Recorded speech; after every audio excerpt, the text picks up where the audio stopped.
Good morning everyone. Welcome to exam orbit classes. तो आज है 30 नवंबर और आज के इस सेशन में 30 नवंबर के करंट अफेयर के साथ साथ 29 नवंबर का करंट अफेयर भी डिस्कस करेंगे। अगर आप किसी भी एग्ज़ाम की तैयारी कर रहे हैं तो ये क्लास आप सभी के लिए बहुत ही महत्वपूर्ण रहने वाली है। तो एक बार आप सभी क्लास को शेयर कर देंगे। क्लास स्टार्ट करने से पहले आप सभी के लिए एक सवाल है जिसका आंसर आपको देना है कमेंट्स बॉक्स में। अखिल भारतीय तकनीकी शिक्षा परिषद के अध्यक्ष कौन बने हैं? टीजी सीताराम, राजीव कुमार, रोजर बिन्नी, जैसा। इस सवाल का आंसर आपको मिलेगा क्लास के लास्ट में। तो चलिए सेशन को स्टार्ट करते हैं। डिस्कस करेंगे फर्स्ट क्वेश्चन। खबरों में रहा दुनिया का सबसे बड़ा सक्रिय ज्वालामुखी जिसका नाम है मोना लोआ किस देश में है? तो फ्रेंड्स, मोना लोआ सक्रिय ज्वालामुखी है और ये हवाई द्वीप अमेरिका में है, यानी कि सही आंसर है ऑप्शन ए। फ्रेंड्स, हाल ही में इसमें विस्फोट हो गया है जिसके कारण ये सुर्खियों में बना हुआ है। तो हो सकता है आगामी परीक्षा में आपसे पूछ लिया जाए कि मोना लोआ ज्वालामुखी किस देश में है, तो याद रखेंगे संयुक्त राज्य अमेरिका में है। आगे डिस्कस कर लेते हैं। तो सबसे पहले आप सभी इस वॉल्केनो की लोकेशन देख लीजिए। तो यहाँ पर आपको देखने को मिलेगा हवाई द्वीप। याद रखेंगे ये हवाई द्वीप पर स्थित है। आगे डिस्कस करेंगे मोस्ट इंपोर्टेंट पॉइंट परीक्षा की दृष्टि से। प्रकृति का सुरक्षा वॉल्व किसे कहा जाता है? तो फ्रेंड्स याद रखेंगे वॉल्केनो यानी कि ज्वालामुखी को कहा जाता है। भारत का एकमात्र सक्रिय ज्वालामुखी वैरन द्वीप कहाँ पर स्थित है? तो ये अंडमान निकोबार द्वीप समूह में है। साथ ही में याद रखेंगे कि भारत में एकमात्र मृत ज्वालामुखी है जिसका नाम है नारकोंडम, और ये भी कहाँ पर है? तो अंडमान निकोबार द्वीप समूह में है। फ्यूजियामा, सकुराजिमा ज्वालामुखी, ये दोनों कहाँ पर हैं? तो ये दोनों जापान में हैं। और फ्रेंड्स, सकुराजिमा जो ज्वालामुखी है इसमें भी हाल ही में विस्फोट हो गया था। किलौआ ज्वालामुखी कहाँ पर है? तो ये भी अमेरिका हवाई द्वीप में स्थित है। भूमध्य सागर का प्रकाश स्तंभ किसे कहा जाता है? स्ट्रोम्बोली ज्वालामुखी को कहा जाता है। क्राकटोहा ज्वालामुखी कहाँ पर है? तो ये इंडोनेशिया में है। कोटोपैक्सी ज्वालामुखी कहाँ पर है? तो ये इक्वाडोर में है। फुकुतोका नोको ओवा ओकानोवो समरीन ज्वालामुखी किस देश में है? तो ये भी जापान में है। गैसर का संबंध किससे है फ्रेंड्स? तो गैसर गर्म जल स्रोत होते हैं जिसका संबंध ज्वालामुखी क्रिया से है। तो याद रखेंगे किससे संबंधित है ये? तो ज्वालामुखी क्रिया से ही संबंधित है। पृथ्वी के नीचे द्रवीभूत सेल क्या कहलाते हैं? तो फ्रेंड्स, पृथ्वी के नीचे जो द्रवीभूत सेल होते हैं इन्हें हम मैग्मा कहते हैं। और जब यही मैग्मा ज्वालामुखी के माध्यम से पृथ्वी पर आता है तो फिर हम इसे लावा के नाम से जानते हैं। विश्व का शांत ज्वालामुखी कौन सा है? एकांक गुआ ज्वालामुखी है जो कि विश्व का सबसे शांत ज्वालामुखी है। विश्व का सबसे अधिक ज्वालामुखी वाला क्षेत्र कौन सा है? तो फ्रेंड्स याद रखेंगे प्रशांत महासागर, जिसे हम रिंग ऑफ फायर के नाम से भी जानते हैं, जैसा कि आप सभी इस पिक में देख सकते हैं। अगर मैं आपसे पूछूं कि किस महासागर को रिंग ऑफ फायर कहा जाता है, तो याद रखेंगे ये प्रशांत महासागर को कहा जाता है। कमेंट्स करके बताएंगे कि विश्व का जो सबसे गहरा स्थान है मेरियाना गर्त, ये किस महासागर में है? इसका आंसर आप सभी कमेंट्स बॉक्स में करेंगे। ज्वालामुखी में जल वाष्प के अलावा कौन सी गैसें निकलती हैं फ्रेंड्स? तो इसमें कार्बन डाइऑक्साइड होती है, हाइड्रोजन होती है और नाइट्रोजन होती है। पिक में आप सभी ज्वालामुखी देख सकते हैं फ्रेंड्स। जैसा कि मैंने अभी आपको बताया कि जब ये पृथ्वी के अंदर होता है तो इसे हम मैग्मा कहते हैं, और जैसे ही बाहर आता है फिर हम इसे लावा के नाम से जानते हैं। ज्वालामुखी विस्फोट में सर्वाधिक मात्रा में क्या निकलती है? तो जल वाष्प निकलती है फ्रेंड्स, है ना। और यहाँ से ये मेघमन बाहर आता है, इसे हम क्रेटर के नाम से जानते हैं। और जो आकृति आप सभी देख रहे हैं इसे हम बोलते हैं सिंडर कॉन। तो ये सभी ज्वालामुखी से संबंधित शब्द हैं जिनके बारे में आप सभी को याद रखना है। आगे डिस्कस कर लेते हैं फ्रेंड्स। अगर आप लोग पहली बार चैनल पर विजिट कर रहे हैं तो चैनल को सब्सक्राइब कर लीजिएगा, साथ ही बेल आइकन दबाना बिल्कुल ना भूलें, जिससे आप लोगों को क्लास का जो नोटिफिकेशन है वो सबसे पहले मिल जाएगा। इस क्लास की पीडीएफ आप सभी को टेलीग्राम चैनल पर मिलेगी, जिसकी लिंक वीडियो के नीचे डिस्क्रिप्शन बॉक्स में दी गई है। साथ ही में अगर आपकी किसी भी प्रकार की कोई क्वेरी है तो दिए गए व्हाट्सएप नंबर पर भी आप सभी कॉन्टैक्ट कर सकते हैं। अगला सवाल है कि भारतीय ओलंपिक संघ की पहली महिला अध्यक्ष कौन बनी है। बहुत ही महत्वपूर्ण क्वेश्चन है फ्रेंड्स, इसके बारे में याद रखेंगे आप सभी। तो भारतीय ओलंपिक संघ की जो पहली महिला अध्यक्ष हैं वो बन गई हैं पीटी ऊषा, जिन्हें हम उड़न परी के नाम से भी जानते हैं। फ्रेंड्स, ये कहाँ की रहने वाली हैं? तो ये केरल की रहने वाली हैं, याद रखेंगे आप सभी। भारतीय ओलंपिक संघ की जो स्थापना है वो 1927 में हुई थी। भारतीय ओलंपिक संघ का जो मुख्यालय है वो नई दिल्ली में है। कमेंट्स करके बताइए कि अंतर्राष्ट्रीय ओलंपिक समिति की स्थापना कब की गई थी और अंतर्राष्ट्रीय ओलंपिक समिति का हेडक्वार्टर कहाँ पर है। आगे डिस्कस करेंगे कुछ एक्स्ट्रा फैक्ट। इटली की पहली महिला पीएम के रूप में किसने शपथ ली है? जॉर्जिया मेलोनी ने ली है। अफ्रीका की पहली महिला अध्यक्ष कौन बनी है? लिसा स्टालेकर। संयुक्त राष्ट्र की वायु परिवहन समिति की अध्यक्ष के रूप में किसे नामित किया गया है? सैफाली चुनेजा को किया गया है। राष्ट्रीय महिला आयोग की पहली अध्यक्ष कौन बनी है? तो राष्ट्रीय महिला आयोग की पहली अध्यक्ष कौन थी? तो जयंती पटनायक थी, जिनका हाल ही में निधन हो गया है। वर्तमान में कौन है ये आप सभी कमेंट्स में बताएंगे। सेबी की पहली महिला प्रमुख है माधवी पुरी पुच। जेएनयू की पहली महिला कुलपति कौन है? शांति श्री धुलीपुड़ी पंडित। होंडुरास की पहली महिला राष्ट्रपति कौन बनी है? तो सियोमारा कास्त्रो बनी है। तो फ्रेंड्स, ये कुछ महत्वपूर्ण नाम हैं जिनके बारे में आप सभी को याद रखना है। अगला सवाल है कि सेंजो 15 अंतरिक्ष यान कौन लॉन्च करेगा? तो फ्रेंड्स, इसे लॉन्च करने वाला है चाइना।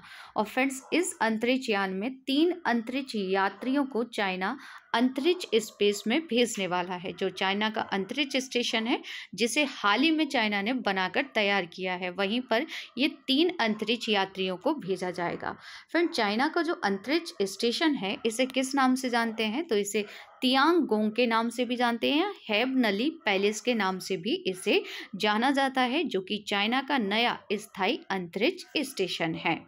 आगे डिस्कस करेंगे किस अंतरिक्ष एजेंसी ने पहले पैरा एस्ट्रोनॉट नाम दिया है? तो फ्रेंड्स, पैरा एस्ट्रोनॉट जो नाम है ये यूरोपीय अंतरिक्ष एजेंसी के द्वारा दिया गया है। ओरियन स्पेस क्राफ्ट का संबंध किससे है? तो इसका संबंध है नासा से। शनि के सबसे बड़े चंद्रमा टाइटन का अध्ययन करने के लिए ड्रैगन फ्लाई रोटर क्राफ्ट कौन लॉन्च करेगा? तो फ्रेंड्स, इसे भी नासा लॉन्च करने वाला है और इसकी जो लॉन्चिंग है वो 2027 में की जाएगी नासा के द्वारा। क्रू 5 मिशन का संबंध किससे है? तो ये भी नासा से संबंधित है, जिसे हाल ही में नासा ने लॉन्च किया था। नासा ने किस देश से मिनी हबल टेलीस्कोप लॉन्च किया है? ऑस्ट्रेलिया से। नासा के शोधकर्ताओं ने किस देश से कैपस्टोन अंतरिक्ष यान को चंद्रमा पर सफलतापूर्वक लॉन्च किया है? तो न्यूजीलैंड से इसकी लॉन्चिंग की गई थी। इसरो के बारे में आप सभी याद रखेंगे, गगनयान और समुद्रयान, जो कि इसरो कब लॉन्च करने वाला है? 2023 में। अगला सवाल है कि किस देश ने पहली बार डेविस कप टेनिस 2022 का जो खिताब है ये जीत लिया है? तो फ्रेंड्स, डेविस कप जिसका संबंध किस खेल से है? तो टेनिस से है, और इसे पहली बार जीता है कनाडा ने। विजेता रहा है कनाडा, उप विजेता रहा है ऑस्ट्रेलिया, यानी कि कनाडा ने ऑस्ट्रेलिया को हराकर यह खिताब जीत लिया है। आगे डिस्कस कर लेते हैं कुछ एक्स्ट्रा फैक्ट। कौन एक ओवर में 7 छक्के लगाने वाले लिस्ट ए क्रिकेट में दुनिया का पहले बल्लेबाज बन गए हैं? तो इनका नाम है ऋतुराज गायकवाड़। ईरानी ट्रॉफी किसने जीत ली है? शेष भारत टीम ने इसे जीता है। फीबा महिला बास्केटबॉल विश्व कप 2022 का खिताब किसने जीता है? तो इसे अमेरिका ने जीत लिया है। आगे डिस्कस करेंगे कि WHO ने मंकी पॉक्स बीमारी का नाम बदलकर क्या कर दिया है? तो फ्रेंड्स, याद रखेंगे कि WHO ने हाल ही में घोषणा की है और जो मंकी पॉक्स है इस बीमारी का नया नाम कर दिया गया है एम पॉक्स। याद रखेंगे क्या नाम हो गया इसका? तो एम पॉक्स हो गया है, जिसकी घोषणा विश्व स्वास्थ्य संगठन के द्वारा की गई है। अब डिस्कस कर लेते हैं मंकी पॉक्स के बारे में बेसिक इन्फॉर्मेशन। तो फ्रेंड, जो मंकी पॉक्स है ये एक वायरल जेनेटिक बीमारी है जो मुख्य रूप से मध्य और पश्चिम अफ्रीका के उष्णकटिबंधीय वर्षा वन क्षेत्रों में पाई जाती है। यह पहली बार 1958 में बंदरों में पहचाना गया था, इसलिए इसे मंकी पॉक्स कहा जाता है। लेकिन यह पहली बार 1970 में मनुष्यों में पहचाना गया था। देखिए, पहली बार जो इसकी खोज बंदरों में की गई थी वो 1958 में की गई थी, और जब ये मनुष्य में पहली बार खोजा गया था तो 1970 में खोजा गया था। फ्रेंड्स, ये एक संक्रामक रोग है जो कि जानवरों से मनुष्यों में फैलता है। देश में मंकी पॉक्स का पहला मामला भारत में अगर बात की जाए तो याद रखेंगे 14 जुलाई को केरल के कोल्लम जिले में सामने आया था। डिस्कस कर लेते हैं WHO के बारे में। तो विश्व स्वास्थ्य संगठन संयुक्त राष्ट्र की एक विशेष एजेंसी है जिसकी स्थापना 7 अप्रैल 1948 को हुई थी। WHO का जो मुख्यालय है वो जिनेवा स्विट्जरलैंड में है। WHO के वर्तमान में महानिदेशक डॉक्टर टेड्रोस हैं और ये कहाँ के रहने वाले हैं? इथियोपिया के। सदस्य देशों की संख्या वर्तमान में 194 है। अगला सवाल है कि 29 नवंबर 2022 को किस राज्य में धम्मदीपो अंतर्राष्ट्रीय बौद्ध विश्वविद्यालय की आधारशिला रखी गई है? तो फ्रेंड्स, ये जो आधारशिला है ये त्रिपुरा में रखी गई है। कहाँ पर? तो याद रखेंगे त्रिपुरा। फ्रेंड, त्रिपुरा के मनुबंकुल में 29 नवंबर को विश्व Buddhist pop association of Korea के मुख्य भिक्षु साक्य गेसन अंतर्राष्ट्रीय बौद्ध यूनिवर्सिटी की आधारशिला रखी गई है। फ्रेंड्स, याद रखेंगे कि यह भारत का पहला बौद्ध विश्वविद्यालय होगा जिसका नेतृत्व बौद्ध भिक्षुओं द्वारा किया जाएगा। फ्रेंड्स, इस यूनिवर्सिटी में 31 देशों के छात्रों को अध्ययन के साथ साथ बौद्ध साहित्य, संस्कृति, परंपरा पर शोध करने का भी मौका मिलेगा। कमेंट्स करके बताएंगे कि भगवान बुद्ध को ज्ञान की प्राप्ति कहाँ पर हुई थी। देश का पहला जियो 5G सेवा प्राप्त करने वाला राज्य कौन सा बना है? गुजरात। भारत का पहला वन यूनिवर्सिटी कहाँ बनेगी? तेलंगाना। राजनाथ सिंह ने किस यूनिवर्सिटी में कल्पना चावला अनुसंधान केंद्र का उद्घाटन किया था? तो चंडीगढ़ यूनिवर्सिटी में किया गया था। अगला सवाल है कि खबरों में रहा नई चेतना अभियान का संबंध किससे है? तो फ्रेंड्स, इसका संबंध है लैंगिक हिंसा से। आइए डिस्कस कर लेते हैं इस अभियान के बारे में। तो केंद्र सरकार लैंगिक हिंसा के खिलाफ महिलाओं व लड़कियों को जागरूक करने के लिए 1 माह का नई चेतना अभियान शुरू कर रही है। केंद्रीय ग्रामीण विकास मंत्री यानी कि गिरिराज सिंह इसकी शुरुआत करेंगे। अभियान के तहत महिलाओं को हिंसा के खिलाफ उपलब्ध कानूनी व अन्य उपायों के बारे में जानकारी दी जाएगी। नेक्स्ट क्वेश्चन है कि निम्नलिखित में से कौन सा देश विश्व वित्त वर्ष 2022-23 की पहली छमाही के लिए भारत के उर्वरकों का शीर्ष आपूर्तिकर्ता बन गया है? तो फ्रेंड्स, ये बन गया है रसिया। याद रखेंगे आप सभी, कौन बन गया है? तो रूस बन गया है। मैप में आप सभी रूस की लोकेशन देख सकते हैं। फ्रेंड्स, ये है रूस। रूस की राजधानी क्या है? तो रूस की राजधानी है मास्को। रूस की मुद्रा को कहते हैं रूबल। रूस के वर्तमान में प्रेसिडेंट हैं व्लादिमीर पुतिन। बेकाल झील जो कि दुनिया की सबसे गहरी झील है, ये आपको कहाँ देखने को मिलेगी? तो रसिया में देखने को मिलेगी। साथ ही में याद रखेंगे कि जो वोस्तोक सैन्य अभ्यास है 2022, इसका आयोजन भी रसिया में किया गया था। नेक्स्ट क्वेश्चन है कि किस बैंक ने ग्राहकों के लिए फेस ऑथेंटिकेशन आधारित बचत बैंक खाता खोलने की घोषणा की है? तो फ्रेंड्स, इसे खोला जाएगा एयरटेल पेमेंट्स बैंक के द्वारा। यह सुविधा खाता खोलने की प्रक्रिया को ग्राहकों के लिए सहज और सुविधाजनक बनाएगी। एयरटेल पेमेंट्स बैंक यह सुविधा देने वाला देश का पहला पेमेंट बैंक होगा। फ्रेंड्स, याद रखेंगे आप सभी। अगला सवाल है कि कोविड से बचाव के लिए नाक से दिए जाने वाले दुनिया के पहले टीके इनकोवैक्स को किस देश में बूस्टर खुराक के रूप में मंजूरी मिली है? तो फ्रेंड्स, इसे मंजूरी भारत में ही मिली है। और इस टीके को किसने बनाया है? तो भारत बायोटेक हैदराबाद के द्वारा इसे विकसित किया गया है। अगला सवाल है कि टाटा कंज्यूमर प्रोडक्ट्स द्वारा किस पैकेट पेयजल कंपनी को अधिग्रहण किया गया है? बिसलरी, जिसका पानी आप सभी ने पिया होगा फ्रेंड्स, जिसे अब टाटा ने खरीद लिया है। तो पिक में आप सभी इसे देख सकते हैं, यह है बिसलरी। निम्नलिखित में से कौन सा शहर नवंबर 2022 में CDP द्वारा प्रकाशित 5वीं वार्षिक शहरों की रिपोर्ट में ए सूची में शामिल होने वाला पहला भारतीय शहर बन गया है? तो फ्रेंड्स, पहला भारतीय शहर बना है मुंबई। CDP द्वारा 2022 में दुनिया भर के कुल 122 शहरों को पर्यावरणीय कार्रवाई और पारदर्शिता में अग्रणी के रूप में नामित किया गया था, जिसमें भारत का मुंबई शीर्ष पर रहा है। क्लास की शुरुआत में जो क्वेश्चन आपसे पूछा गया था, इसका सही आंसर है टीजी सीतारमण। अखिल भारतीय तकनीकी शिक्षा परिषद के 2 अध्यक्ष बने हैं, वो टीजी सीताराम बन गए हैं, जिन्हें आप सभी पिक में देख सकते हैं। पिछली क्लास का रिवीजन करेंगे। सोनजल 2022 किस राज्य या केंद्र शासित प्रदेश में आयोजित होने वाला वार्षिक युवा उत्सव है? जम्मू कश्मीर में। मद्रास बोटिंग क्लब महिला टीम ने 81वें वार्षिक मद्रास कोलंबो रोइंग रेगाटा में कौन सी ट्रॉफी जीत ली है? तो इन्होंने अडयार ट्रॉफी जीती है, जबकि कोलंबो टीम ने जीती है Deepam trophy. Friends, Adyar trophy पूछे तो महिलाओं से संबंधित है और दीपम पूछ ले तो ये पुरुषों से संबंधित है। द्विवार्षिक ईयर शो एरो इंडिया 2023 कहाँ पर होने वाला है? तो ये बेंगलोर कर्नाटक में होगा। भारत ऑस्ट्रेलिया सैन्य अभ्यास ऑस्ट्रा हिंद 22 कहाँ होगा? तो ये राजस्थान में होगा। फ्रेंड्स, याद रखेंगे आप सभी। India the mother of democracy पुस्तक का विमोचन किसने किया है? तो इसे शिक्षा मंत्री धर्मेंद्र प्रधान जी के द्वारा लॉन्च किया गया। रूस के साथ रुपए में व्यापार के लिए भारतीय रिजर्व बैंक यानी कि आरबीआई द्वारा किस बैंक को अनुमति दी गई है? एचडीएफसी बैंक और केनरा बैंक। राइट आंसर है ऑप्शन डी, ए और बी दोनों। विश्व युवा पुरुष और महिला मुक्केबाजी चैंपियनशिप 2022 में विश्वनाथ सुरेश बंसज और देविका घोरपड़े ने कौन सा पदक जीत लिया है? तो इन्होंने स्वर्ण पदक जीत लिया है। किस देश ने राष्ट्रीय सुरक्षा का हवाला देते हुए चीन की हुआवेई टेक्नोलॉजी और ZTE से दूरसंचार उपकरणों के उपयोग पर प्रतिबंध लगा दिया है? तो ये प्रतिबंध किसके द्वारा लगाया गया है? अमेरिका के द्वारा।